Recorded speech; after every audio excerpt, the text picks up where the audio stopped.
안녕하세요. 주식 분석하는 남자입니다. 10월 29일입니다. 10월의 마지막 날이었는데요. 오늘 코스피, 코스닥 양시장 하락 마감을 했습니다. 외국인과 기관의 코스피는 거친 매도 속에 대형주들이 상당히 많이 빠지는 모습 속에 하락을 했고요. 코스닥이 게임과 엔터주들이 상대적 강세를 보이긴 했지만 일부 종목을 빼고선 상당히 어려웠던 하루가 아니었나 생각이 듭니다. 밤사이 미국 시장은 또다시 신고가를 경신했는데 이제 장 마감 이후에 나온 요 애플과 아마존이죠. 거의 미국의 그 시가총액 상위, 그쵸? 5위 안에 드는 두 개의 종목이 실적이 컨센보다 상당히 좀 안 좋게 나왔습니다. 이유야 여러 가지 이유를 갖다 붙일 수 있겠지만 노동 그리고 공급망 우려 요 두 가지가 가장 핵심 포인트가 아니었나 생각이 듭니다. 그래서 애플 같은 경우에는 다음 분기에 대한 가이던스를 심지어 내놓지 않았고요. 컨센보다 하회한 실적이 2017년 이후에 5년 만에 처음이라고 해요. 그래서 좀 시장이 우리 시장 시작하기 전부터 나스닥 선물 즉 미국 증시 선물 지수가 하락을 했고 거기에 대한 투심이 아마 금요일날 좀 더 반영이 되지 않았을까 생각이 듭니다. 하지만 개별 종목의 강세들은 여전히 순환매적인 차원에서 돌아가고 있는데요. 어떻게 시장을 봐야 되는지 살펴보도록 하겠습니다. 자, 일단은 좀 전에 말씀드렸지만 우리 시장은 코스피가 1.3% 약, 코스닥이 0.78% 빠졌습니다. 거래대금은 여전히 10조 원 안팎으로 부진한 모습을 보이고 있고요. 이 코스피 차트를 가져와 봤는데 작년 10월 이후에 그죠? 급등을 하고 미국 대선 이후였죠. 그리고 결국에는 올해 지금 11월이 이제 되는 동안 10개월 동안 결국 박스였습니다. 오른 것도 없고 내린 것도 없는 지수가 결국 돼버린 그죠? 이렇게 된 것 같아요. 한 2900선에서 3300선에 지수의 한 400포인트 안에서 박스를 그리지 않았나 생각이 듭니다. 여름 한때 7월 달에 3300을 넘어가면서 제가 삼각 수렴이 이제 끝나니까 올라갈 때가 되지 않았나, 이익이 만약에 증감하면은 올라갈 수밖에 없다 이런 말씀을 드렸고 외국인의 수급을 기대했었는데 중국의 헝다부터 해가지고 매크로 이슈가 여러가지 발생을 했습니다. 그리고 테이퍼링 잡음도 상당히 시장에서 논란이 됐었고 여러가지 매크로 변수가 계속 발생했고 심지어 이익에 대한 피크아웃 논란이 나오면서 결국 조정을 받은 것들이 결국에는 다시 연초 이후의 지수대로 거의 내려온 모습을 10개월 동안 가진 코스피인 것 같아요. 오늘 하루만 보면은 코스피 시가총액 한 20개를 가져와 봤는데 SK텔레콤이 지금 합병 이슈 때문에 거래 정지를 제외하고서는 전 종목이 하락을 했습니다. 카카오가 보합 정도였고요. 보시면 하이닉스가 어제 많이 올랐었는데 오늘 하루 만에 다시 빠지는 모습. 어제 반도체의 추세 상승은 아직 아니지 않냐 이런 말씀을 어제 영상에서 드렸었는데 그래도 바텀 피싱은 가능하지만 시간은 좀 걸릴 것 같다 이런 얘기를 했는데 하루 만에 또 이렇게 빠져버렸네요. 셀트리온 같은 걸 또 급락을 했고요. 그쵸? 현대모비스 자동차 쪽 실적이 안 좋거든요. 그래서 좀 빠졌고 심지어 금융주도 빠졌습니다. 금융주도 빠졌고요. 오늘 외국인이 8천억이나 던졌어요. 원달러율은 1168원으로 소폭 빠졌는데 그럼에도 불구하고 외국인이 던졌다는 건 뭔가가 이유가 있지 않을까 생각이 듭니다. 근데 코스닥은 샀네요. 성장주 쪽 시장을 좀 샀고요. 거래소 쪽에서 대형주들을 바스켓으로 던지다 보니까 시가총액 상위주들이 이렇게 무너지는 모습을 보였다 이렇게 생각을 하고 있습니다. 자, 오늘의 체크 포인트입니다. 요 포맷이 좀 바뀌었죠. 체크 포인트 꼭 이 종목들 뉴스 체크하고 가자 이런 것들이었는데 체크 포인트에서는 미국에서의 좀 이슈 됐던 것들 그리고 한국 시장 코스피 코스닥에서 좀 이슈가 되는 종목들 앞으로 계속 지속 관심을 가져야 되는 그런 뉴스랑 종목들 위주로 골라내서 좀 말씀을 드리고자 합니다. 자, 좀 전에 대문에서 말씀드렸지만 애플과 아마존의 실적이 컨센 하이 발표했고요. 심지어 애플 같은 경우는 5년 만에 시장 컨센서보다 하회한 실적을 처음으로 발표했고요. 공급망 차질로 인한 부품 조달 부족, 노동력 부족, 투입 비용 증가.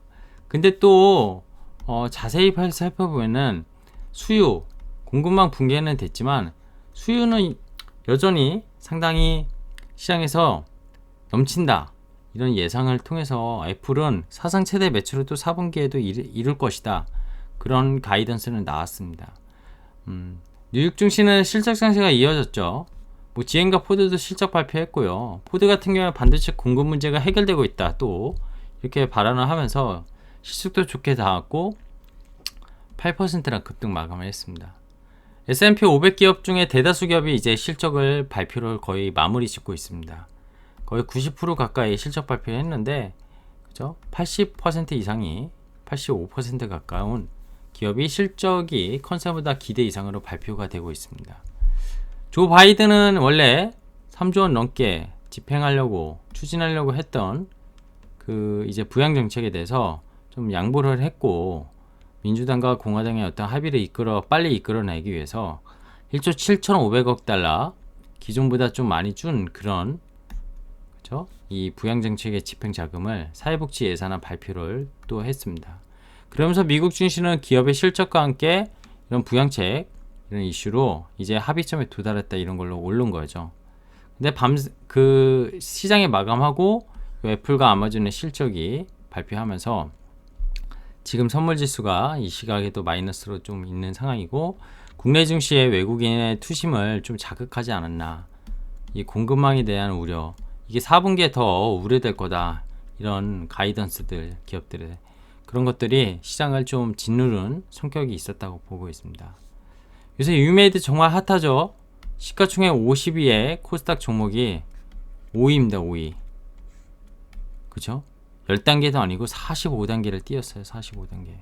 주가는 10배가 올랐고요. 10배 이상이 올랐죠. 거의 3달도 안 돼서 최근에.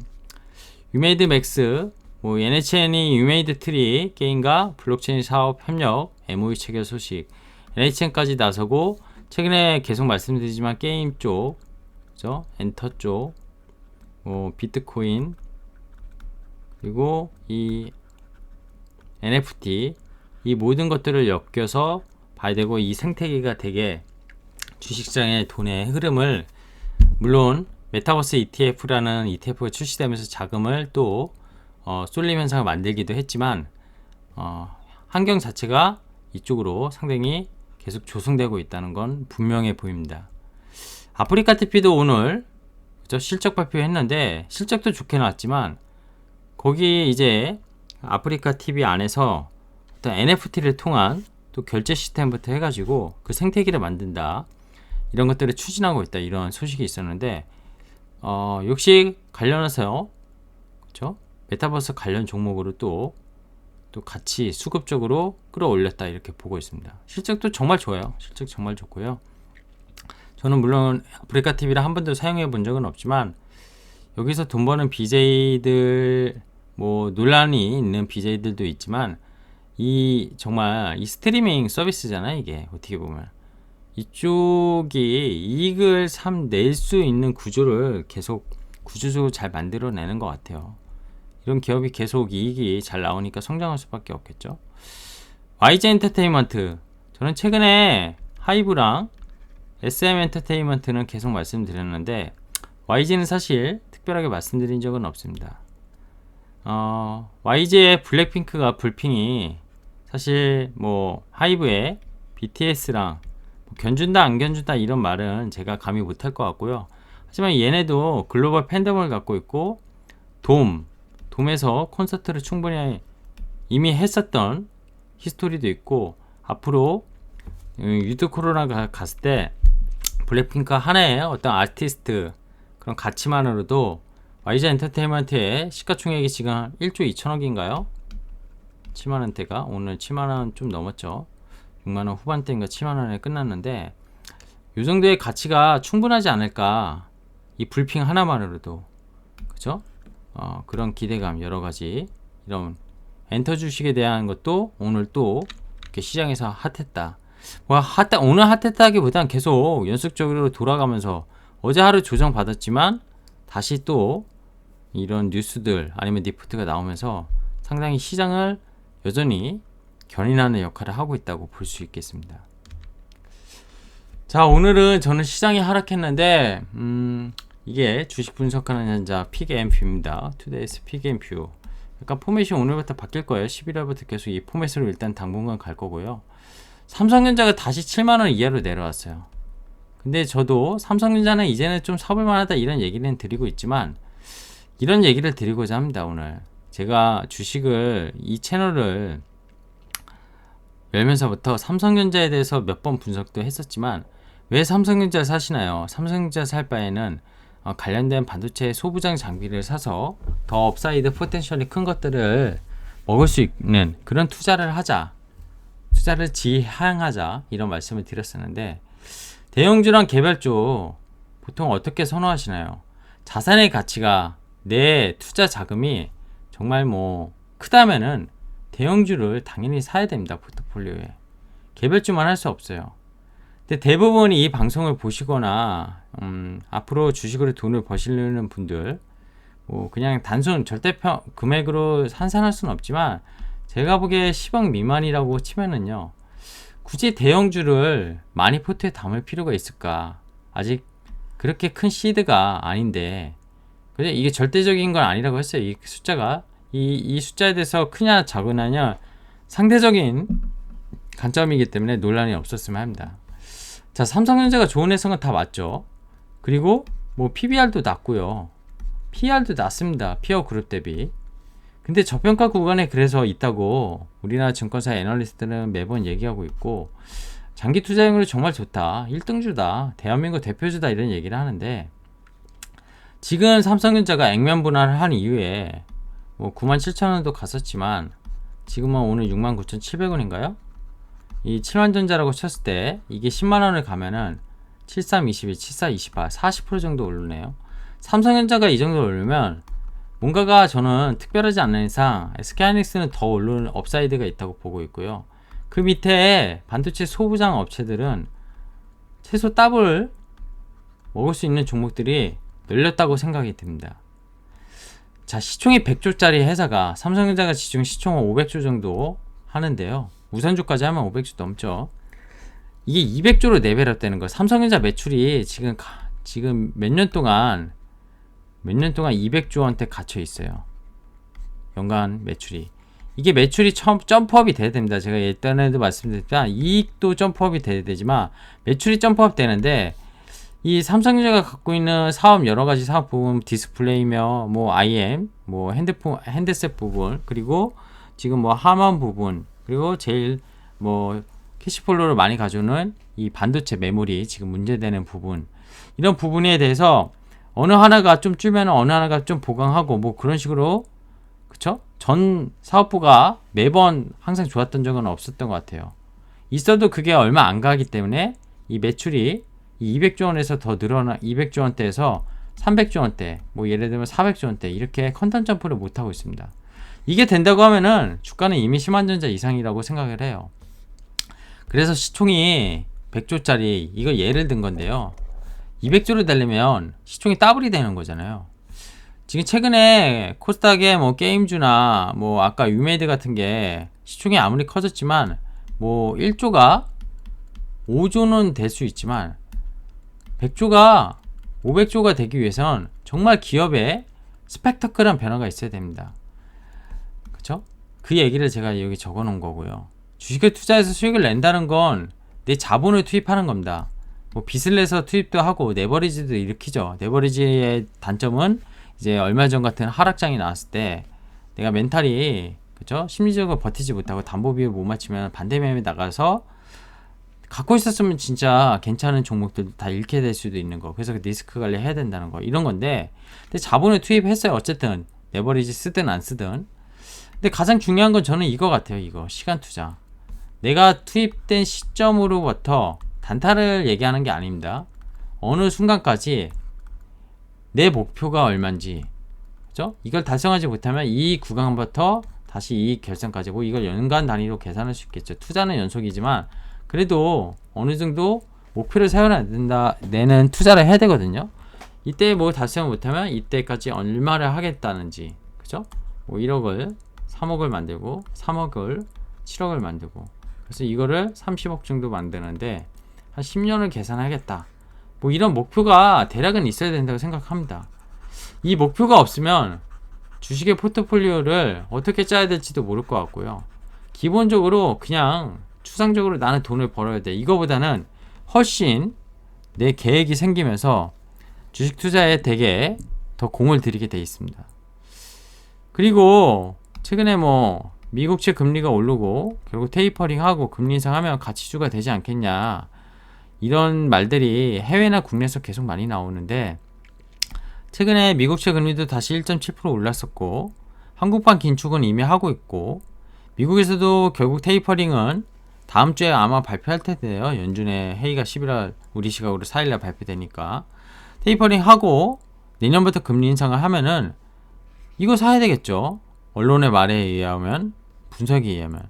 최근에도 그런 기류는 보인다기보다는 사이클로 좀 순환매를 돌긴 했지만, 여러 가지 뭐 가치주나 유통업종부터 해가지고 다 소비주. 근데 메타버스, 뭐 게임 이런 것들 섹터가 가치주인가요? 그렇게 볼 수 없죠. 성장주라고 봐야 되고, 이 성장하지 못하는 그래서 기업은 아무리 싸게 사도, 아무리 싸다고 PBR이 뭐 0. 몇 배니 건설업종의 대표분 그랬잖아요. 근데 시클리컬이라서 쉽지 않아요. 싸다고 좋은 게 아닙니다. 설령 배당을 준다고 해도 그 종목은 결국 주가가 내가 이 중요한 시간 투자에서 오르기가 쉽지가 않습니다. 그렇기 때문에 상당히 대형주를 살 거냐 중소형주를 살 거냐, 이거부터 사실 오늘 말씀을 드리려고 했는데, 오늘 대형주 시장이 상대적으로 코스닥보다 더 안 좋긴 했어요. 그래서 오늘만 봤을 때는 중소형주가 맞다, 이런 얘기도 아닙니다. 제 영상을 그동안 계속 지켜보신 분은 알겠지만 삼성전자를 왜 선호하시는지는 저는 알아요. 왜? 그래도 다른 종목 대비 버티면 먹을 것 같으니까, 사놓으면 부자 될 것 같으니까. 아까도 말씀드렸지만 시드가 10억이에요. 삼성전자를 나는 연간 10% 정도씩만 배당 포함해서 나오면 돼, 이러면 그냥 삼성전자 사는 거 뭐라고 하지 않겠습니다. 근데 내 시드가 1억이고 1억도 안 되고 뭐 아니면 3억 정도인데, 나는 이거를 연간 단위로 계속 자산을 최소 억 단위씩은 늘리고 싶고, 뭔가가 경제적 자유와 부를 느끼고 싶을 정도로 나는 주식 투자 시작한 거야, 이러신 분들이 대부분일 거라고 생각을 합니다. 근데 왜 대형주 삼성전자를 하시나요? 왜 하이닉스를 해요? 하이닉스 같은 거, 삼성전자 같은 거, 특히 하이닉스 같은 경우는 좀 변동성이 더 베타가 크기 때문에 있기 때문에 뭐 10% 먹으려고 5% 먹으려고 단기 바닥권에서 단타 플레이 하는 거 오케이입니다. 근데 걔 가지고 진짜 장기 투자를 얼마나 하실지에 따라서 내 시간 투자를 뺏기는 거기 때문에, 그거는 주식 투자를 하면서 주식을 하는 것보단 그냥 정말 저축을 해놨다, 이런 느낌이라고 저는 생각하거든요. 그래서 오늘 시장이 대형주가 어려웠고, 앞으로 또 4분기가 외국인이 들어오면 대형주가 더 좋아질 수도 있겠지만, 수익률 측면에서는 중소형주, 진짜 알짜배기 중소형주, 그리고 이 저평가 구간에 있다고 생각하는 게 대형주만 있는 게 아니고요, 중소형주도 정말 많습니다. 근데 중소형주도 이 시간 투자가 되게 중요해요. 왜냐? 내가 너무 빨리 발견하면 시장에서 관심을 갖지 않는데, 나 혼자 사놓고 있으면 아무리 종목이 좋아도 오르기 쉽지 않습니다. 그래서 우리가 개별 종목을 공부해야 되는 이유, 그리고 매일같이 제 채널에 들어와서 같이 제가 얘기하는 떠드는 것들을 같이 공감하면서 또 공부하시는 분들, 이런 태도가, 이런 자세가 결국 주식 투자에서 우리의 장기적인 성과를 좋게 나타낼 거라고 저는 생각합니다. 오늘 시장 되게 안 좋았고요. 10월 한 달만 돌이켜 보면은 코스피 코스닥 양시장이, 그죠? 10월 초에서 10월 말까지 월간 수익률이 마이너스였습니다. 두 개의 시장이 결국엔. 근데 이번 달에도 시장을 플러스, 내 잔고가 9월 말 대비 플러스이신 분들은 정말 잘하신 거예요. 잘하신 거고, 그 잘하신 포트 중에 어떤 포트가 지금 담겨져 있는지, 한 달 동안 어떻게 시세가 움직였는지, 근데 나는 포트보다도 못했는데 깨지지도 않았어. 근데 내 종목은 진짜 변함이 없었어. 이런 종목들은 투자로서의 가치가 있는지도 한번 진짜 고민을 해봐야 되지 않을까 생각이 듭니다. 뭐 한 달의 시계열이 짧기 때문에 뭐 한 달의 시계열로만 보라는 말씀은 절대 아니에요. 올해 시계열이 이제 끝났습니다. 이제 남은 2개월 동안 앞으로 내년도 투자를 계속 하시고 주식 투자를 계속 하실 거면 꼼꼼하게 체크를 해보실 필요가 있지 않나 생각이 듭니다. 자, 오늘 여기까지 하겠습니다. 즐거운 주말 되시고요. 이번 주 한 주도 어려운 시장인데 고생 많으셨습니다. 고맙습니다.